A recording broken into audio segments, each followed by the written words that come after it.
I'm Lynn. And I'm Mark. And we're glad you joined us today. Welcome to the Digital Marketing Hot Seat Podcast, where small business owners ask us their number one pain point digital marketing question. And put us in the hot seat. Hi, I'm Lynn Smargis, and I'm a content writer specializing in ghostwriting, podcast production, and SEO website content. And I'm Mark Thackeray, and I specialize in social media marketing, specifically Facebook and Instagram ads, email marketing, and email automation. I'm ready, Mark. Are you ready? I sure am. Let's do this. Hey, small business owners. We are so glad you joined us again for another episode of the Digital Marketing Hot Seat Podcast. And if you're joining us for the first time, welcome, welcome, welcome. We are so excited that you are here. On the Digital Marketing Hot Seat Podcast, Mark and I will talk to small business owners, and small business owners ask us their digital marketing question and put Mark and I in the hot seat. We also have Digital Marketing 101 episodes, which is what this episode is, episode 17 today, where we dive in a little bit more and teach you about digital marketing. So before we get into today's subject, Mark, what is how's your digital marketing this week, and what work has your attention? Oh, so this week it's been great. It's just still, beginning of the year as we're recording this. And so a lot of work that is getting done, a lot of clients that are wanting to ramp up their campaigns for this year. And so right now, one particular project that we're working on is this, this is just a new online version for this client where they've done training, they've done live classes in the past, but they're digitizing all that. And they're keeping their live classes, but they're also, in addition to that, offering a pre-recorded paid course. So we're working through that with them, and it's really exciting just because now they can, they're not just not confined to the local audience, but they can expand towards the national audience as well. So very, very exciting for them. And we're just right in the thick of it. So that's good. What about you, Lynn? What are you working on this week? Yeah, I was going to say online courses are so exploding right now. That's like a great way to, increase your audience or give them a great little free lead magnet or whatever you're doing with it. But no, online courses are great. So this week I am really excited about one of my clients who I helped him relaunch his podcast. So he had started his podcast and had put out, I think, 6 episodes and didn't even finish his season 1.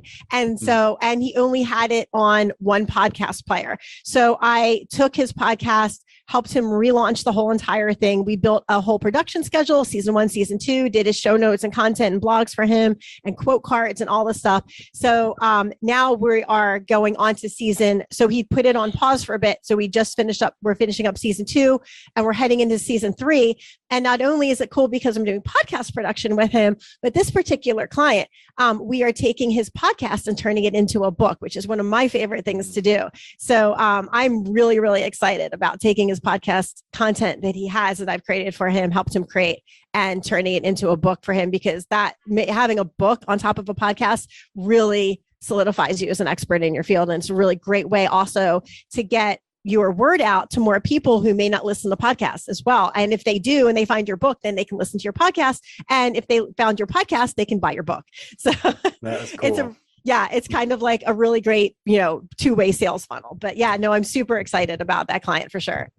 Yeah, that's a good way to I'm guessing, to write the book too. I've never written a book, but I'm just guessing, where you can do it kind of piecemeal, where you just one by one, not feeling like you have to sit down and write 10 chapters today. You're just working on one little part of it at a time.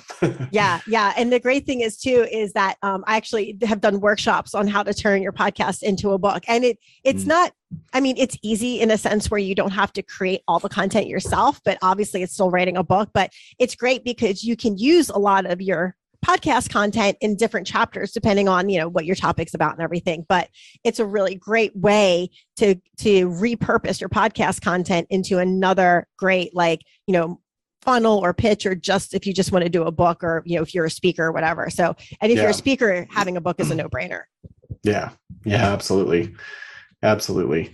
Okay. So before we get into today's episode, I just a quick mention that, if you haven't listened to any of our earlier episodes, we've done a number of Digital Marketing 101 episodes, and these are for new listeners. They are basically little overviews of different components of digital marketing with the goal to help you better understand what that might be. So if we're talking about a website, or we're talking about SEO or social media, we dive in specifically and break down what that is so that you can evaluate it for your business and see if it makes sense for you. So if you haven't gone back, go be sure to listen to those episodes. We've got a number of those on the published already, and today is another one of those episodes. So, Lynn, do you want to introduce what we're talking about today?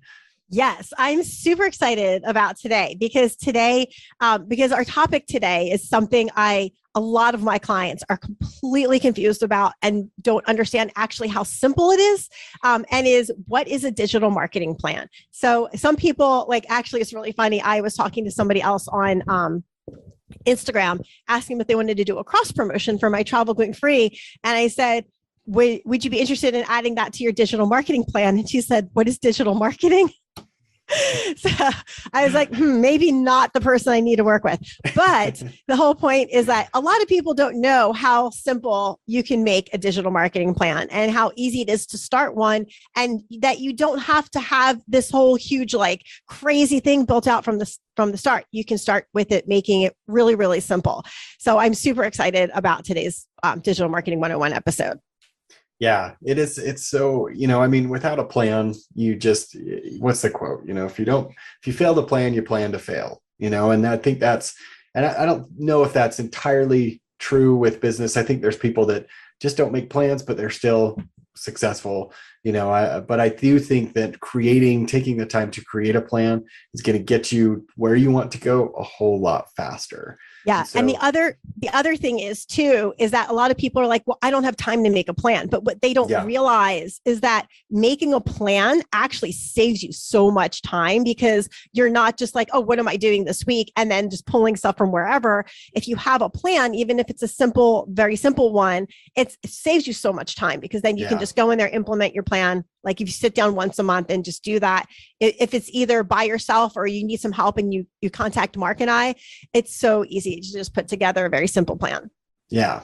Yeah. So what would you suggest, Lynn? How do you typically get started with that? So let's say that I'm someone and I've never created a formalized marketing plan, a digital plan. What would you recommend? What are some of the first steps to get going?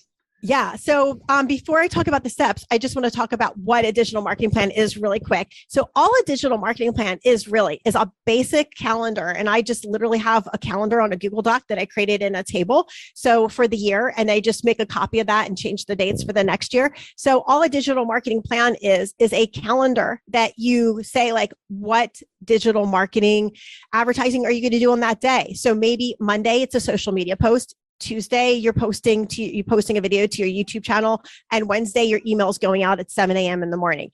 That is literally as simple as a digital marketing plan you can make. You can make it even more simpler if you just want to do an email once a week and start out with that and then build. So back to your question though, Mark, of what are some, sorry, can you repeat your question? And David, can you take that out that I said, can you repeat your question? But just, what are the steps to get started? What would you, what would you recommend? So if you're evaluating, different things, what would you say? If you're working with a client, they're like, well, I have no idea how to get started. Yeah. So one thing I would tell people for sure is what are your goals? What's important to you right now? What are you really focused on doing? So maybe their goal is just getting more community. So if it's getting more community, I would say maybe, start up a social media campaign and then direct people towards wherever you want your community to go. Maybe it's a webinar once a month. Maybe it's a special group you have that's a paid group. Maybe it's a free group that you have. I wouldn't recommend doing free groups on Facebook anymore, but if you have a free group on your website, something like that. So finding out what they really want to do, what they want to grow first. And then once I find out what they want to grow, then I can base their digital marketing around that. So, but I always recommend people starting with email marketing, and then I refer them to Mark to do the email marketing, because Mark does my email marketing for me, which is really great because then I don't have to do it. So, email marketing is such a handy tool. So I always tell them, even even if you can do every other week, put out an email every other week, because that really keeps in contact with people. And one of the things I found out when I do email marketing on a consistent basis, which I do now with Mark, that even though people aren't buying what I am putting out on the email, they're asking me about other services because they're going to my website. And I actually had two clients the past month who said, hey, can I please talk to you about some website content because of my email? And I wasn't even emailing about website content, but they knew that I did that. So email marketing is super important. I also find out from people like how much they're comfortable with content they're comfortable like creating, and if they already have any content created. So if it's a brand new business, I start them out very slow, like maybe 3 days a week of digital marketing. And I usually don't start them out with video because a lot of people are uncomfortable with video unless they're comfortable with video.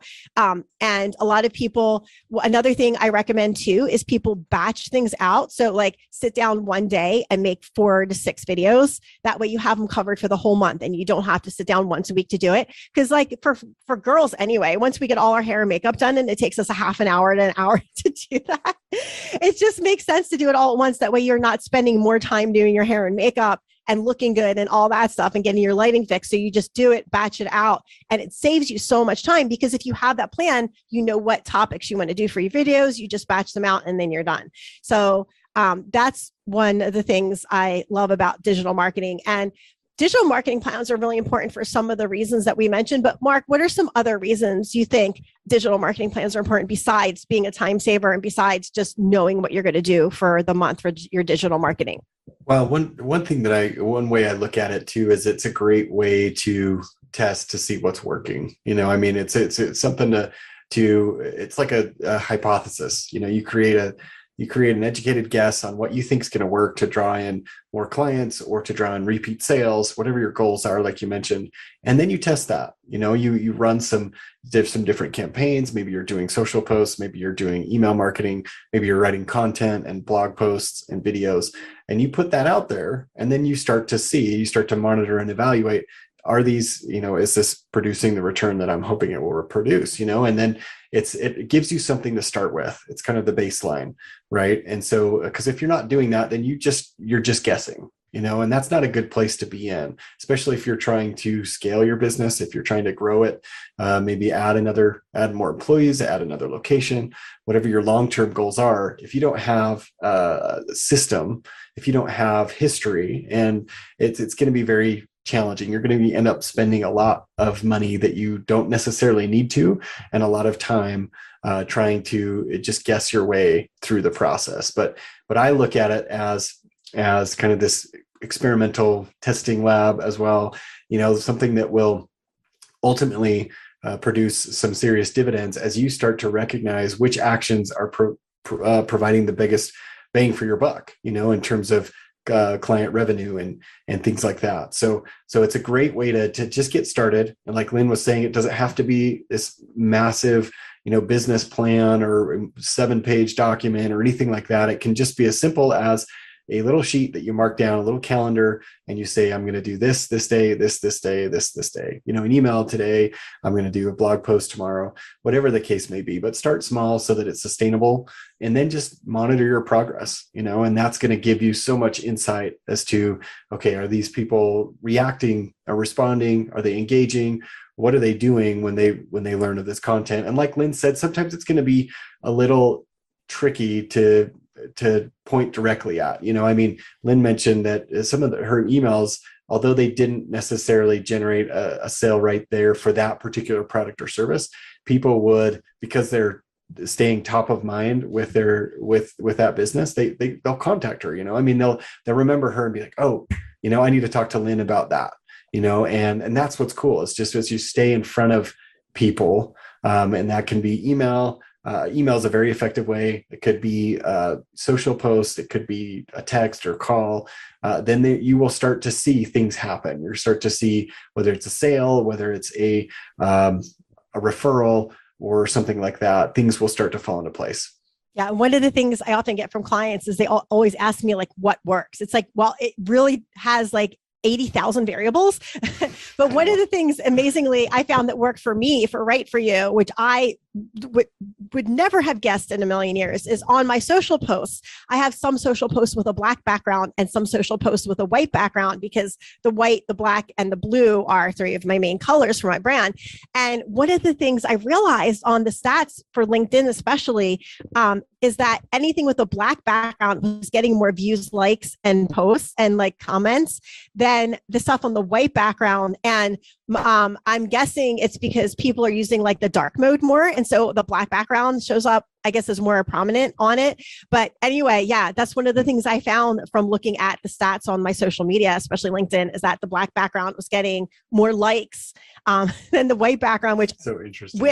Yeah, never have guessed in a million years. But that's the thing. You just kind of have to put it out there and try it out for 3 months and see what works and what doesn't. And then the things that work, do more of those for sure. Yeah. All right. So we're going to take a little break right here. But before we jump in the last half of the show, Mark and I would love for you to come and visit our social media channels where you can watch our podcast I'm on YouTube on Lynn, Right For You content creation. So you can find me there. And then Mark is at Facebook at Mark Thackeray Group. So you can see our videos there on his channel as well. We also would love you to subscribe or follow our podcast on any of your, whatever podcast player you're listening to this on. And please rate and review Digital Marketing Hot Seat so more people can find us and help their small business grow. Do you need more people visiting your website? Are you looking for higher ranking on Google searches? Or are you frustrated by the ever-changing rules of social media? Mark and I are here to take away the headaches and stress of digital marketing with services such as website content, social media ads, and website SEO. We can provide the digital marketing magic you need to increase the number of people seeing your website and clicking on your business links. Visit our website at www.digitalmarketinghotseat.com and hit us up on our contact page to reserve your complimentary consult. Find out how our marketing team can take the worry and hassle of digital marketing off of your plate and onto ours. All right, so we're jumping into the second half, and this is one of my most favorite things because people always ask me, like, what can I use on my digital marketing plan? And this is one of my favorites and one of probably my clients' least favorites, because for me, it's very exciting for me as a creator because I can get super creative with funnels, with doing all sorts of things for my clients. And my clients are like, oh, this is so overwhelming. This is, there's too many things to choose from. And so that's where I talked about previous to the break, finding out what they're comfortable with doing. So if they're comfortable with doing podcasts or audio or video or whatever it is, just social posts with, just graphics and stuff like that. It depends on what they're comfortable with. So you can use a variety of different things on your digital marketing plan. So obviously social media posts, like we talked about, email marketing. Also lead magnets are really great. And we actually did an episode on creating a lead magnet. So definitely go back and listen to that one. Lead magnets are great. Landing pages. You can use online courses for your digital marketing plan. Blogs are a great thing to post a question for somebody and then write a little snippet and then say, read more on my blog, which directs them back to your website, which also increases your SEO. So also another thing I always recommend to my clients is if you have a YouTube channel, that is one of the best SEOs you can do for your website. Because what you want to do is take your videos and embed them, not link them, but embed them into your blog posts or onto your actual website. Because what that does is then if somebody's searching for something and your video comes up and they click on it, it'll go right to your website. And the longer they're on your website, the more it increases your SEO. So all of those are great components to add to your digital marketing plan, although you don't have to add all of them. Like we said before, you can only add some of them. So Mark, what are some other components you suggest people add to their digital marketing plan? I think it comes back to, because we're not advocating that you do all these things, right? You don't have to do. You should do everything all the time. Yeah. I'm just kidding. Which is funny because, if you talk to people that your family or friends, they're going to tell you that you should be doing all the things, but they're also not working in your business. Yeah, exactly. So, when I look at it too, I think, well, where are my clients, and what are my goals? Like you were talking about in the beginning, what if my goal is to, maybe I have lots of clients that I already have a great relationship with that I service to a certain degree, but I know I could be doing more business with them. They haven't, maybe they don't fully understand that I could do this and this for them in addition to what I'm already providing. So maybe that's a goal. And if that's a goal, then great. how can you reach those people? Then that kind of informs me on, well, what are my actions going to look like? Well, and if I already have their contact info, then email's probably going to be a likely choice, just because it's easy, it's affordable, and I can reach lots of people in a very short amount of time, and so that's a great one. Definitely consider. But I think just it comes back to, who are you trying to reach in the end? Are you trying to become more of a community influencer type of individual? Are you trying to collaborate with other people, other businesses? Then you could turn to social media, or you could look elsewhere, and so it just kind of depends on what you're looking at. But I think the ones you mentioned are probably going to be the most common ones. So whether it's social media, blog posts, I think writing in general is a great exercise that we should be doing more of. As a business owner, you have a unique position. You've been through, you have so many experiences at your fingertips that you don't always realize the position that you're in to be able to share that and articulate that.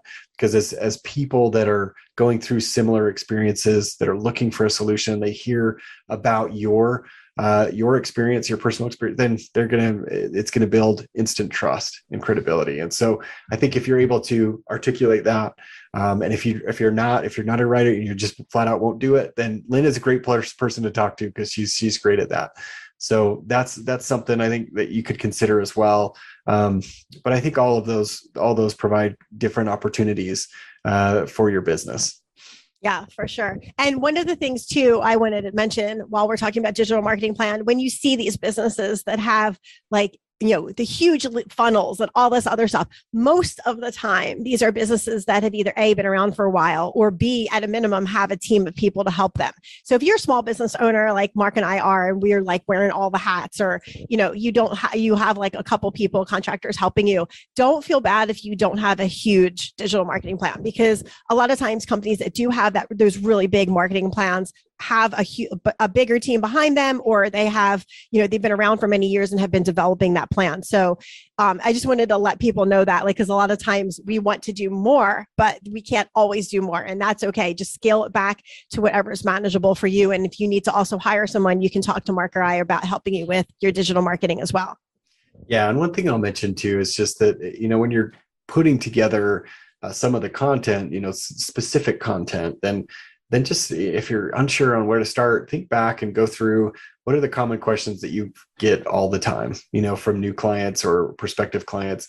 What are those same 12 questions that you've been answering for the last 10 years? That's a great place to start, because there's people that are going to be asking those again and again and again. And so you can use that content, or, send them that piece of content, whether it's a blog post or an email or things like that, and save yourself time, once you've written that out for the first time. So that's a good place to start. You could also look at, your backstory, your origin story, so to speak, what got you into the line of work that you're doing, your industry. A lot of times it's because you had a personal experience with that, and you decided to pursue that, and help other people in a similar situation. So that's another one you can do. But those are great ways to start if you're kind of stuck on what should I be writing about, or posting about, or blogging about. So those could be helpful. Those are some good prompts.